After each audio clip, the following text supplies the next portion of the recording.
हे कालों के भी काल, हे सावन के राजा, हे मेरे महादेव, अपने भक्तों को कभी निराश ना करना। जो भी आपकी इस वीडियो को सच्चे दिल से लायक करें, उसकी निर्धनता गरीबी दूर कर देना। हर हर महादेव लायक जरूर करें। दोस्तों, सावन के इस पवित्र महीने के किसी भी सोमवार के दिन, सावन सोमवार के दिन शिवलिंग से उठा लाना ये गुप्त चीज भगवान भोलेनाथ के आशीर्वाद से जीवन के समस्त कष्टों से मिल जाएगी। आपको मुक्ति, आपके जीवन में होगी धन की वर्षा, बन जाओगे आप धन के राजा। घर में यश कीर्ति वैभव, रुपया पैसा धन बरसेगा। युगों युगों तक पीढ़ी दर पीढ़ी राज करेगी। काल भी आपका कुछ नहीं कर पाएगा। जब साथ हो महादेव का, साक्षात महादेव के गण आपकी स्वयं रक्षा करेंगे। दोस्तों, आज 22 जुलाई 2024 से सावन का पवित्र महीना शुरू हो चुका है। शिव के आने का आगाज ब्रह्मांड के कण कण में हो चुका है। आपको बता दें, सावन का समापन 19 अगस्त 2024 को होगा। सावन का पवित्र महीना भगवान भोलेनाथ को समर्पित होता है। कहा जाता है कि इस पवित्र महीने में जो भी भगवान भोलेनाथ की सच्चे दिल विधि विधान से पूजा पाठ करता है, भगवान भोलेनाथ उसकी हर हृदय की भावना को पूरा कर देते हैं। लेकिन दूसरी तरफ, अगर कोई व्यक्ति शिव पुराण के अनुसार सावन के इस पवित्र महीने के किसी भी सोमवार के दिन शिवलिंग से गुप्त चीज उठाकर लाता है और अपने घर पर स्थापित कर देता है, जिसके बारे में हम आपको इस वीडियो में बताने जा रहे हैं, तो कभी भी उस व्यक्ति के घर में धन धान्य की कमी नहीं होती है। उस व्यक्ति को अपने जीवन के समस्त प्रकार के दुखों से तो मुक्ति मिलती ही मिलती है। उस व्यक्ति की कोई भी मनोकामना होती है, वो भगवान भोलेनाथ के आशीर्वाद से पूरी हो जाती है। दोस्तों, सावन के इस पवित्र महीने में आप ये देखेंगे, जितने भी शिव भक्त होते हैं वो भगवान भोलेनाथ की भक्ति में लीन हो जाते हैं। जितने भी शिव भक्त होते हैं वो भगवान भोलेनाथ का विभिन्न विभिन्न प्रकार से पूजा पाठ करते हैं। भगवान भोलेनाथ के सामने उपाय करते हैं, जल अर्पण करते हैं, शिव जी को मीठा भोग लगाते हैं, मीठी मीठी बर्फी का भोग लगाते हैं, खोए मावा का भोग लगाते हैं तथा कावड़ यात्रा आरंभ करते हैं, ताकि भोले बाबा का उनको आशीर्वाद मिल सके। और सावन के इस पवित्र महीने के प्रत्येक सोमवार का अपना अपना विशेष और खास महत्व होता है। सावन सोमवार प्रकृति का वह मिलन है। जब जब सावन सोमवार का व्रत आता है, तब तब पेड़ पौधों में हरियाली तेजी से बढ़ती है, क्योंकि उस दिन साक्षात शिव गण धरती पर पधारते हैं। अब जाहिर सी बात है, जब भगवान शिव धरती पर पधारेंगे तो धरती में हरियाली तो आएगी ही, वर्षा आदि तो होती ही है। कहा जाता है, सावन के प्रत्येक सोमवार के दिन अगर कोई भी व्यक्ति भगवान भोलेनाथ के लिए व्रत रख ले, तो भगवान भोलेनाथ की कृपा उस पर ऐसी बन जाती है, जिसके बाद उस व्यक्ति के जीवन में उसका काल भी कुछ नहीं बिगाड़ पाता है। भगवान भोलेनाथ के आशीर्वाद से उस व्यक्ति के जीवन में एक सकारात्मक और चमत्कारिक बदलाव आता है, और वो व्यक्ति जिस कार्य को भी शुरू करता है, उस कार्य में उसको सफलता प्राप्त होती है। जो महिला सावन सोमवार का व्रत संपूर्ण करती है, तो साक्षात महादेव उसके लिए स्वयं वर ढूंढते हैं, और वह वर कोई ऐसा वैसा नहीं होता, मामूली वर नहीं होता। स्वयं साक्षात महादेव के गुण उसमें होते हैं। ऐसा वर जिस भी नारी को प्राप्त हो जाए, उसको विजय प्राप्त हो जाती है, धन यश वैभव कीर्ति प्राप्त होती है, धन लक्ष्मी का आशीर्वाद मिलता है। लेकिन अगर आप सावन के पवित्र महीने के प्रत्येक सोमवार को भगवान भोलेनाथ के लिए व्रत नहीं रख सकते हैं और शिवलिंग से ये गुप्त चीज उठा करके लाते हैं और अपने घर पर स्थापित कर लेते हैं, जिसके बारे में हम आपको इस वीडियो में बताने जा रहे हैं, तो दोस्तों, मान के चलिए आपके घर में कभी भी धन धान्य की कमी नहीं होगी। आपको अपने जीवन के समस्त प्रकार के दुखों से मुक्ति तो मिलेगी ही मिलेगी। भगवान भोलेनाथ की असीम कृपा आप पर सदैव बनी रहेगी। दोस्तों, जिन चीजों के बारे में हम आपको बताने जा रहे हैं, जिनको आपको शिवलिंग से किसी भी सोमवार के दिन उठा करके लाना है और अपने घर पर स्थापित करना है, ये शिव पुराण से हम आपको बताने जा रहे हैं। और सही मुहूर्त पर विधि विधान से अगर सावन के इस पवित्र महीने के किसी भी सोमवार के दिन आप शिवलिंग से वो गुप्त चीज उठा करके लाते हैं और अपने घर में स्थापित करते हैं, जिसके बारे में हम आपको इस वीडियो में बताने जा रहे हैं, तो आपकी कोई भी मनोकामना हो, जैसे लंबे समय से आप नौकरी की तैयारी कर रहे थे, तो आपकी नौकरी लग जाएगी। आपका बंद पढ़ा व्यापार चल पड़ेगा। आपके जीवन में धन आना शुरू हो जाएगा। धन आने के सारे रास्ते खुल जाएंगे। अगर आप आर्थिक कष्टों में फंसे हुए थे, तब ऐसे में आपको आर्थिक तंगी से मुक्ति मिल जाएगी। आपने जो कर्जा लिया हुआ था, जिसके बोझ में आप लोग दबे हुए आ रहे थे, उस कर्ज के माया जाल से आप लोग निकाल करके चले आएंगे। क्योंकि यहाँ पर आपको साक्षात भगवान भोलेनाथ का आशीर्वाद मिलेगा। और दोस्तों, ये कहावत तो आप लोगों ने सुनी ही होगी कि भगवान भोलेनाथ ने अगर किसी भी व्यक्ति को आशीर्वाद दे दिया तो उस व्यक्ति का साक्षात काल भी आकर के कुछ नहीं बिगाड़ सकता है। इसलिए अगर आप भी चाहते हैं कि भगवान भोलेनाथ का आशीर्वाद आप पर और आपके परिवार पर सदैव बना रहे, भगवान भोलेनाथ की कृपा से आप अपने जीवन में बहुत ही उन्नति करें, बहुत ही आगे जाए और भगवान भोलेनाथ का आपको वो वरदान मिले जिसके बाद आप जिस कार्य को भी शुरू करें उस कार्य में आपको सफलता प्राप्त हो। तो दोस्तों, पूरी सच्ची श्रद्धा और पूरे विश्वास के साथ पहले तो आप इस वीडियो को लाइक कर दीजिए और कमेंट बॉक्स में तुरंत लिख दीजिए हर हर महादेव, ओम नमः शिवाय। दोस्तों, एक काम कीजिएगा, कमेंट बॉक्स में अपनी राशि भी डाल दीजिएगा। आपकी राशि के अनुसार कोई भी ऐसा उपाय होगा जिसको इस सावन के पवित्र महीने में आप करके लाभ पा सकते हैं, तो वो आके हम आपके कमेंट के रिप्लाई में आपको बता देंगे। लेकिन पहले तो आप वीडियो को लाइक कर दीजिए और कमेंट बॉक्स में फिर अपनी राशि डाल दीजिएगा। देखिए, सबसे पहली चीज, अगर आप नौकरी की तैयारी कर रहे हैं और आप चाहते हैं कि आपकी नौकरी लग जाए तो ये उपाय कीजिए जो हम आपको बताने जा रहे हैं। और यह उपाय करने के बाद मान के चलिए आपकी नौकरी लगना तय है। सावन के इस पवित्र महीने में किसी भी सोमवार के दिन आपको सुबह उठना है, नहाना है, धोना है। आप कांच की शीशी ले लीजिए या प्लास्टिक की शीशी ले लीजिए। इसको आपको पूरा काली मिर्च से भर लेना है। एक बात का ध्यान रखिए दोस्तों, काली मिर्च भगवान भोलेनाथ को बहुत प्रिय है। भगवान भोलेनाथ की पूजा में अगर काली मिर्च का इस्तेमाल किया जाए वो पूजा तुरंत सिद्ध हो जाती है। अब आप क्या करें, आप एक शीशी में काली मिर्च भरे। अब आपको एक लोटा जल लेना है। एक लोटा जल लीजिए, उसमें गंगा जल भर लीजिए। गंगा जल मार्केट में फ्री में मिल जाता है, बस बोतल के पैसे देना पड़ते हैं, जो कि बोतल 10 रुपए की मिलती है। भगवान भोलेनाथ के मंदिर जाइए, अपना मुंह उत्तर की तरफ करके शिवलिंग पर एक लोटा जल अर्पित कर दीजिए। जब आप पानी पूरा डाल दें, ये जो शीशी लेकर के आए हैं आप लोग, काली मिर्च की इसको शिवलिंग से छुआइए और अपने घर के पूजा घर पर ला करके स्थापित कर दीजिए। अपने पूजा घर में रख दीजिए। अब कभी भी आप नौकरी के इंटरव्यू के लिए, पेपर लिखने के लिए, किसी भी चीज के लिए नौकरी से संबंधित घर से बाहर निकलेंगे तो इस शीशी से एक काली मिर्च उठाइएगा, अपनी जेब में रख दीजिएगा और फिर अपनी नौकरी संबंधित कार्य के लिए जाइएगा। आपकी नौकरी लगने में कोई भी बाधा आ रही थी, वो बाधाओं को ये काली मिर्च सोख लेगी और आपकी मनचाही नौकरी लग जाएगी। दोस्तों, इसको अंधविश्वास मत समझिएगा, ये प्राचीन काल के समय का महा उपाय है। शिव पुराण के अध्याय नंबर 54 में भी इस उपाय के बारे में वर्णन है। ये उपाय साक्षात प्रमाण है आपकी कामयाबी का। शास्त्रों में लिखा उपाय कभी खाली नहीं जाता। 100% व्यक्ति को बलवान और कामयाब बना देता है। आप चाहें तो वहां से भी पियाज सकते हैं और ये उपाय करने के बाद अवश्य ही आपकी नौकरी लगेगी। इस उपाय को करके कई लोग अच्छी अच्छी सरकारी नौकरियां पा चुके हैं। लेकिन शर्त यह है कि सच्ची श्रद्धा से ही इस उपाय को करना चाहिए। मन में कोई शंका नहीं होनी चाहिए। सच्चे हृदय से भगवान शिव का स्मरण करते हुए कोई भी उपाय या कार्य अगर करते हैं तो उसमें कई गुना बल आ जाता है, शक्ति आ जाती है, जिससे कोई भी आपका नामुमकिन से नामुमकिन कार्य हो वो कार्य परिपूर्ण हो जाता है, सफल हो जाता है। दूसरा उपाय जो हम आपको बताने जा रहे हैं वो एक ऐसा उपाय है जिसको अगर आपने कर लिया तो आपके घर की बरकत होगी, आपके घर की उन्नति होगी। मान लीजिए दोस्तों, आपके घर पर भगवान भोलेनाथ का कला चित्र नहीं है, उनकी मूर्ति नहीं है, भगवान भोलेनाथ के शिव परिवार की कोई मूर्ति नहीं है आपके घर पर, तो दोस्तों सावन सोमवार का दिन बहुत ही पवित्र दिन है। या मान लीजिए सावन का प्रत्येक सोमवार बहुत ही पवित्र और कल्याणकारी दिन होगा, जब आप भगवान भोलेनाथ के शिव परिवार की पूरी मूर्ति लाकर के अपने घर पर स्थापित कर सकते हैं। तो और अगर आपने अपने घर पर यह स्थापित कर दिया तो मान के चलिए दोस्तों, आपके घर पर भगवान भोलेनाथ और भोलेनाथ के पूरे परिवार की वो कृपा बनेगी कि आपके घर की बरकत होगी, आपके घर की उन्नति होगी, आपके घर पर एक सकारात्मक ऊर्जा का वास हो जाएगा। दोस्तों, आपको एक चीज बताते हैं, सावन के इस पवित्र महीने में कहा जाता है कि अगर कोई व्यक्ति भगवान भोलेनाथ को रुद्राक्ष अर्पित कर दे तो भगवान भोलेनाथ की कृपा उस पर बन जाती है।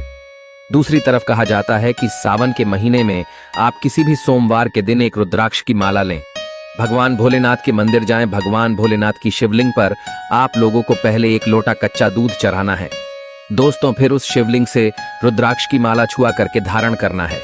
इतना कर लीजिए दोस्तों और मान के चलिए रुद्राक्ष की माला धारण करने के बाद भगवान भोलेनाथ की आप पर असीम कृपा बनी रहेगी। शायद ये बात आपको नहीं पता है, जब भगवान भोलेनाथ के आंसू धरती पर गिरे थे तभी रुद्राक्ष की उत्पन्नता हुई थी, और रुद्राक्ष का इस प्रकार से आपने उपाय कर लिया जैसे हमने आपको बताया है।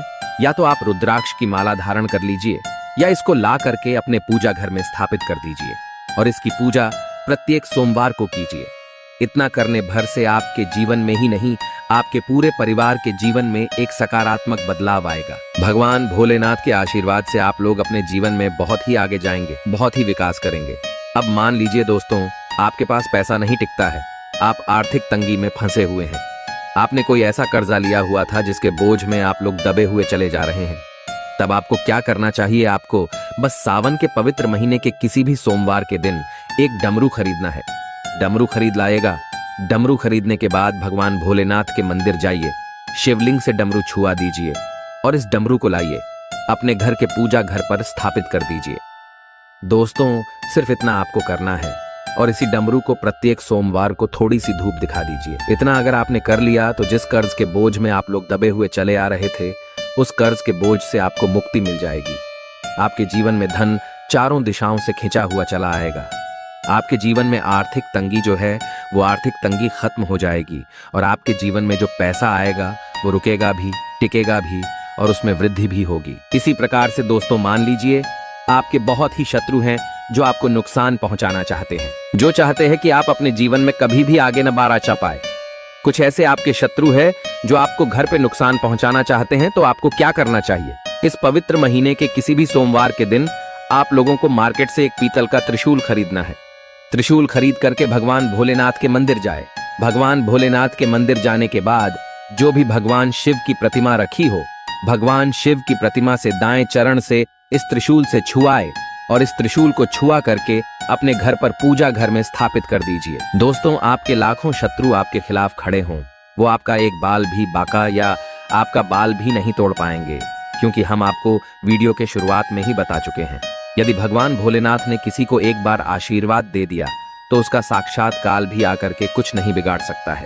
इसी तरीके से दोस्तों, मान लीजिए आपके पीछे आपका दुर्भाग्य पड़ा रहता है। आप इस चीज को लेकर के बहुत ही परेशान रहते हैं, उखड़े उखड़े से रहते हैं। आप चाहते हैं कि आपका दुर्भाग्य हमेशा के लिए आपसे दूर चला जाए। तो सावन के पवित्र महीने के किसी भी सोमवार के दिन आप लोग 2 मोर पंख खरीद करके लाइए और अपने घर के पूजा घर पर किसी भी ग्रंथ में दबा करके रख दीजिए। कहा जाता है कि सावन के इस पवित्र महीने में मोर पंख ला करके घर में रखा जाए तो इससे आपका भाग्य उदय हो जाता है। आपका दुर्भाग्य हमेशा के लिए आपको छोड़ करके चला जाता है और अपने जीवन में आप बहुत ही आगे चले जाते हैं, बहुत ही सफल हो जाते हैं। दोस्तों, जो काल सर्प दोष होता है वो भी समाप्त हो जाता है। काल सर्प दोष जब व्यक्ति पर लग जाता है तो व्यक्ति का बुरा हाल हो जाता है, नवग्रह खराब हो जाते हैं, शनि दोष लग जाता है, कर्ज दोष भी बार आच जाता है। इसलिए मोर पंख अपने किसी भी ग्रंथ में दबा करके अवश्य रखे। दोस्तों, तीसरा उपाय है, शिवलिंग पर अगर दुर्बा घास अर्पित की जाए तो भगवान शिव आपको धन दौलत से माला माल कर देते हैं। शिव परिवार सहित आपके ऊपर कृपा बरसती है। भगवान गणेश सुख समृद्धि से आपको परिपूर्ण कर देते हैं। आपके घर में कभी भी पैसों की, धन दौलत की कमी कभी नहीं होती, गरीबी कभी नहीं आती, गरीबी भूल जाती है आपके घर का रास्ता। दोस्तों, अब जान लेते हैं सावन सोमवार के व्रत में क्या खाना चाहिए और क्या नहीं खाना चाहिए। अगर आपने सावन सोमवार का व्रत रखा है तो आप इस दिन सात्विक भोजन ही करें। ये निर्जला व्रत नहीं होता, इसलिए इस व्रत में सेंधा नमक से बनी चीजें खा सकते हैं। अगर आपने फल खाने पर संकल्प लिया है तो नमक भूल कर भी न खाएं। आप फल वगैरह ही खाएं और कुछ मत खाना। व्रत में बाहर का गन्ने का जूस मत पीना, उसमें नमक पड़ा होता है। बाहर का जूस भी मत पीना, उनके बर्तनों में भी नमक पड़ा होता है और वो नमक आपके मुंह तक जाएगा तो आपका व्रत खंडित हो जाएगा। व्रत में डब्बा बंद जूस नहीं पीना चाहिए, उसमें कई केमिकल पड़े होते हैं जिससे व्रत टूट जाता है। दोस्तों, सावन में कई बार शुक्रवार का दिन पड़ जाता है तो खट्टा भूल कर भी मत खाना, क्योंकि माता संतोषी इस दौरान जागृत अवस्था में हो जाती है, वो रुष्ट हो जाएंगी। इस दिन आप पानी पूरी, इमली की चटनी वगैरह, खट्टे फल वगैरह जाने अनजाने में भी मत खाना, क्योंकि इससे माता संतोषी क्रोधित हो जाएंगी। एक बार माता संतोषी रुष्ट हो गई तो आपको जिंदगी भर कष्ट भोगना पड़ेगा। माता रानी भोली है, पर सावन के महीने में जो भी शुक्रवार के दिन खट्टा खाता है उसे परेशानी और माता के क्रोध का सामना करना ही पड़ता है। सावन में साधारण नमक फलों पर लगाकर या अमरूद के बीच में भरकर भूलकर भी नहीं खाना चाहिए। आप सेंधा नमक फलों पर लगाकर खा सकते हैं। सावन के व्रत में चाय आप पी सकते हैं, लेकिन चाय में नमक मत डालना, इससे हड्डियां गल जाती हैं। सावन के व्रत में दूध नहीं पीना चाहिए, इससे भगवान शिव क्रोधित हो जाते हैं। सावन में हल्दी मिलाकर दूध पीने से भयंकर श्राप लगता है। सावन में बच्चों को दूध पी लेना चाहिए, पर घर में बड़ों को दूध नहीं पीना चाहिए। यदि सावन का व्रत अगर आपने मीठा रखा है तो आप खीर पराठा या दही पराठा खा सकते हैं। आप चाहें तो सेंधा नमक से बने आलू के पकवान खा सकते हैं। आलू की सब्जी कुट्टू के आटे की रोटी के साथ खा सकते हैं, लेकिन आटा ध्यान से देख लें, पुराने आटे में कीड़े पड़ जाते हैं, जिससे आपका व्रत खंडित हो सकता है। व्रतधारी को सावन सोमवार के व्रत में आटा, बेसन, मैदा, सत्तू, अन्न और अनाज का सेवन नहीं करना चाहिए। इसके अलावा अन्य किसी भी व्यक्ति को मांस, मदिरा, लहसुन, प्याज इत्यादि का भी सेवन नहीं करना चाहिए। वहीं व्रत रखने वाले व्यक्ति को धनिया पाउडर, मिर्ची पाउडर, सादा नमक का सेवन भूलकर भी नहीं करना चाहिए।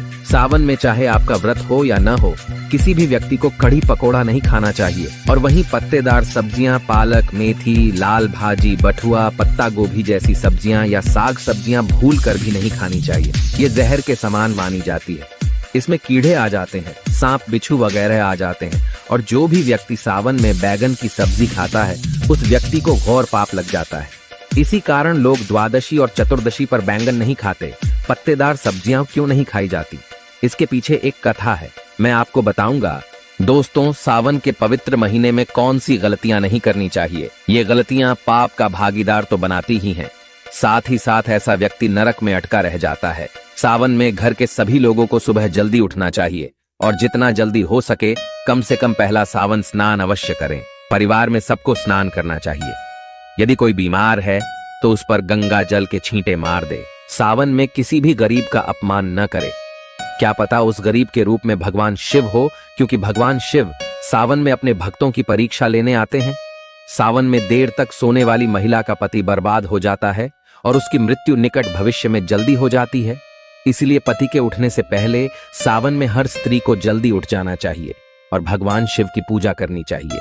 सोमवार व्रत आपको अवश्य करना चाहिए। ऐसा करने से धन लक्ष्मी का वास होता है। सावन में पति पत्नी को सहवास नहीं करना चाहिए। अगर आपने व्रत रखा है या आपकी पत्नी ने व्रत रखा है तो आप दूरी बनाकर रखें, क्योंकि इस दौरान भगवान शिव की शरण में होता है ऐसा व्यक्ति। सावन में घन घोर काले वस्त्र पहनकर शिव मंदिर में नहीं जाना चाहिए। चाहे तो आप घर में काले वस्त्र पहन सकते हैं, लेकिन मंदिर में भूलकर भी मत जाना और न ही व्रत में काले वस्त्र पहनने चाहिए। वैसे तो सावन में लहसुन प्याज नहीं खाना चाहिए, पर यदि आपका व्रत है तो उस दिन पूरे परिवार को लहसुन प्याज से परहेज करना चाहिए। सावन के महीने में घर में गंदगी नहीं होनी चाहिए, इससे प्रकृति नाराज हो जाती है। सावन में आपके घर का जो मंदिर है उसमें माचिस के खाली पड़े डिब्बे या माचिस नहीं रखनी चाहिए। सावन में घर में किसी भी व्यक्ति को गाली नहीं देनी चाहिए, चुगली आदि नहीं करनी चाहिए। पत्नी को अपशब्द नहीं कहने चाहिए और न ही पति को अपशब्द कहने चाहिए, इससे भगवान शिव आपको श्राप दे देते हैं। सावन में जो भी व्यक्ति दूध में हल्दी डालकर पीता है उसके ऊपर महाकाल का क्रोध बरसता है। सावन में बाल, नाखून, दाढ़ी वगैरह नहीं बनवाने चाहिए, ये आपको पहले कर लेना चाहिए। कोई ज्यादा समस्या हो तो आप ऐसा कर सकते हैं, पर शिव जी से क्षमा अवश्य मांग लें। सावन में शरीर पर तेल नहीं लगाना चाहिए। यदि आपका व्रत है तो आप शरीर पर तेल न लगाए, माता पिता का सम्मान करना चाहिए, क्योंकि माँ, माता पार्वती और पिता भगवान शिव को माना जाता है। इसलिए माता पिता में इन दोनों का वास होता है। माँ पिता का आदर करने से भगवान शिव और माँ पार्वती प्रसन्न होते हैं। सावन में देवी देवता से जुड़ी कोई भी शुभ चीज उपहार के तौर में कभी किसी को मत देना, नहीं तो भगवान शिव आपके घर से सदैव के लिए चले जाएंगे। दोस्तों, अब जानते हैं सावन के इस पवित्र महीने में शिवलिंग पर कौन कौन सी चीजें नहीं चढ़ानी चाहिए जिससे आपको पाप न लगे।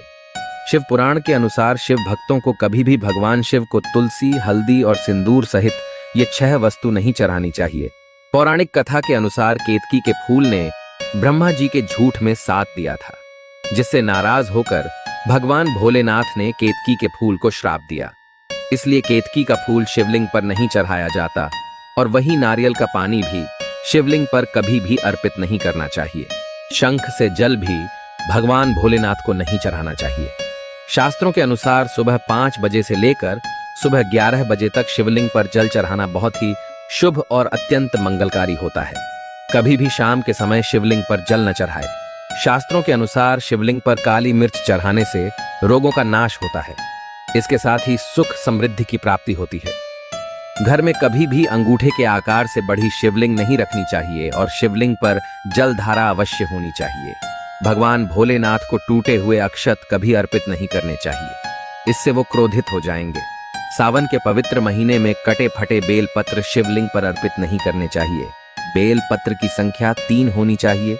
बेल पूरे साबुत होने चाहिए, लेकिन आप 6 महीने पुराना बेल पत्र भी शिवलिंग पर अर्पित कर सकते हैं, लेकिन वो कटा फटा ना हो।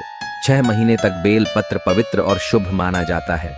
सच्चे दिल से बेल पत्र शिवलिंग पर चढ़ाने से 21 मनोकामनाएं पूर्ण हो जाती हैं। भगवान शिव को दूध में पानी डालकर नहीं अर्पित करना चाहिए, इससे आपको फल भी इसी तरह ही मिलेगा। भगवान शिव को एक बूंद भी आप अर्पित कर सकते हैं, पर दूध शुद्ध होना चाहिए और आपका मन भी शुद्ध होना चाहिए। शास्त्रों के अनुसार पीतल के कलश से शिवलिंग पर दूध चढ़ाना सबसे उत्तम बताया गया है। धार्मिक कर्म कांड में पीतल के बर्तनों का विशेष महत्व बताया गया है। विवाह आदि के कार्यों में इसलिए पीतल के बर्तनों का प्रयोग किया जाता है। आपको बता दें, सोमवार को पीतल के कलश से ही शिवलिंग पर दूध से अभिषेक शुभ बताया गया है। स्टील और प्लास्टिक से बने बर्तन का प्रयोग न करें। शिवलिंग पर जल चढ़ाते समय वो जल आपके पैरों के पास नहीं जाना चाहिए, अशुभ माना जाता है। उसे लांघना भी नहीं चाहिए। उसे हम जलहरी कहते हैं। सावन में जल अपने घर का होना चाहिए। मंदिर से जल भरकर मंदिर में ही अर्पित नहीं करना चाहिए, इससे आपका भाग्य खराब हो सकता है। दोस्तों, सावन में ये चीज खा लेने से दुनिया की कोई भी ताकत आपको धनी होने से रोक नहीं पाएगी। मैं ईश्वर की सौगंध खाता हूं, अगर आपने सावन में ये चीज खा ली तो आपको करोड़पति होते देर नहीं लगेगी, लेकिन सच्चे दिल से ही खाना है। आइए जानते हैं, सावन में शिव भक्तों को शिवलिंग पर चढ़ा हुआ प्रसाद के रूप में धतूरा जरूर खाना चाहिए। इसे आपको ज्यादा नहीं खाना है, बस अपनी जुबान पर हल्का सा टच करना है। ज्यादा खाएंगे तो आप बीमार पड़ जाएंगे, इसलिए बस टच कर लें। आप देखना आपके अंदर सकारात्मकता का संचार होगा और आपको धनी होने से कोई नहीं रोक पाएगा। दूसरा है बेल फल। बेल फल प्रसाद के रूप में खाने से माता पार्वती के साथ साथ भगवान शिव की कृपा भी बरसेगी और समस्त 33 कोटि देवी देवता आपको धनवान बनाएंगे। बस ये चीजें आपको खानी है और आप खुद देखना, आपको धनी होने से दुनिया की कोई भी ताकत रोक नहीं पाएगी। दोस्तों, आप में से कौन कौन भगवान शिव को अपने घर पर बुलाना चाहता है तो कमेंट बॉक्स में लिखें। भगवान शिव आपका स्वागत है हमारे घर में। एक लाइक जरूर करें। धन्यवाद।